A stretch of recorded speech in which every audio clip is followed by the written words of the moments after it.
Finally Alina মনির room ট্যুরের video আপনাদের সাথে শেয়ার করতে যাচ্ছি। হোপফুলি আপনারা সবাই অনেক বেশি এনজয় করবেন। সো ফুল ভিডিওটি দেখতে থাকুন। হ্যালো এভরিওয়ান, আসসালামু আলাইকুম। সবাই কেমন আছেন? আশা করি সবাই খুবই ভালো আছেন। আমরা আলহামদুলিল্লাহ ভালো আছি। আলিনা হওয়ার আগে, ইভেন আমাদের বিয়ে হওয়ার আগে 2019 সালে আলিনার পাপা যখন এই ফ্ল্যাটটা কিনেছিল, তখন সে তার বেবির জন্য এই রুমটা ফিক্সড করে রেখেছিল। অ্যান্ড ফাইনালি 2022 সালে আলিনামণি হয়ে এই রুমটা পরিপূর্ণতা দান করেছে। মাশাল্লাহ, আলহামদুলিল্লাহ। আমি অলওয়েজ বলি আমার মেয়ে মাশাল্লাহ অনেক বেশি লাকি। আচ্ছা যাই হোক, এখন চলুন আলিনার রুম ট্যুরটা শুরু করা যাক।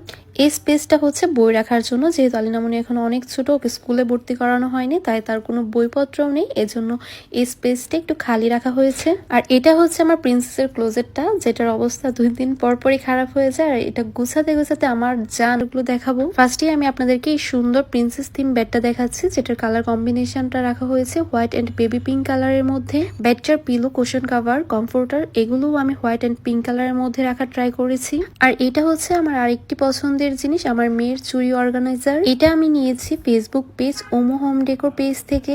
আপনারা অনেকেই জানতে চেয়েছিলেন আলিনার রুমের কার্টেন গুলো আমি কোথা থেকে নিয়েছিলাম। এই সুন্দর বেবি পিঙ্ক অ্যান্ড হোয়াইট কালারের কার্টেন গুলো নেওয়া হয়েছে Facebook page decor and mode থেকে। তবে আমি পেজ থেকে না নিয়ে ওদের এলিফ্যান্ট রোডের আউটলেট থেকে নিয়েছিলাম। কার্টেন গুলো অসম্ভব ভালো অ্যান্ড কোয়ালিটিফুল। আচ্ছা, এখন আমি আপনাদেরকে দেখাবো আলিনার রুমের সবচেয়ে সুন্দর কর্নারটা, যেখানে আলিনা মনির long mirror, dressing table, shoe and bag cabinet আছে। এখানে ম্যাডামের শুজ আর ব্যাগগুলো রাখা হয়। আর এইটা সবাই এত বেশি পছন্দ করেছেন, সেই সাথে আমি অনেক ইনবক্স পেয়েছি। আমি কিন্তু ভিডিওর এক পর্যায়ে বলে দিব কোন ফার্নিচার শপ থেকে আমি এই ফার্নিচার গুলো কাস্টমাইজ করে নিয়েছি। সো ভিডিওটি দেখতে থাকুন। আর এই ব্যাগ এন্ড শু কর্নারটা কার কাছে কেমন লেগেছে আমাকে। ড্রেসিং টেবিলের টুলটা এখনো আসেনি, আসলে এই জায়গাটাতে রাখতে হবে। স্টেপ অর্গানাইজ করে রেখেছি যাতে শুটের সময় হাতের নাগালে সবকিছু পাওয়া যায়। আলিনার ড্রেসিং টেবিলের সবচেয়ে ইন্টারেস্টিং পার্ট হচ্ছে এই টাচ বা স্মার্ট মিররটা, যেটায় টোটাল 3টা কালারের লাইট পাওয়া যায়। আলিনার রুমের এই ক্যাবিনেটটা ছাড়া বাকি সব ফার্নিচার নেওয়া হয়েছে নূরজাহান ফার্নিচার থেকে। ওদের শোরুমটা হচ্ছে ঢাকা বাড্ডাতে। নূরজাহান ফার্নিচার লিখে সার্চ করলে আপনারা কিন্তু তাদের TikTok ID and Facebook page পেয়ে যাবেন। সেখান থেকে ওনাদের কন্ট্যাক্ট নাম্বার নিয়ে আপনারা কিন্তু ওনাদেরকে রিচ করতে পারেন। যেহেতু ওনারা হোলসেলার, সো একদম চিপেস্ট রেটে ওনাদের কাছ থেকে আপনারা ফার্নিচার কাস্টমাইজ করে নিতে পারবেন।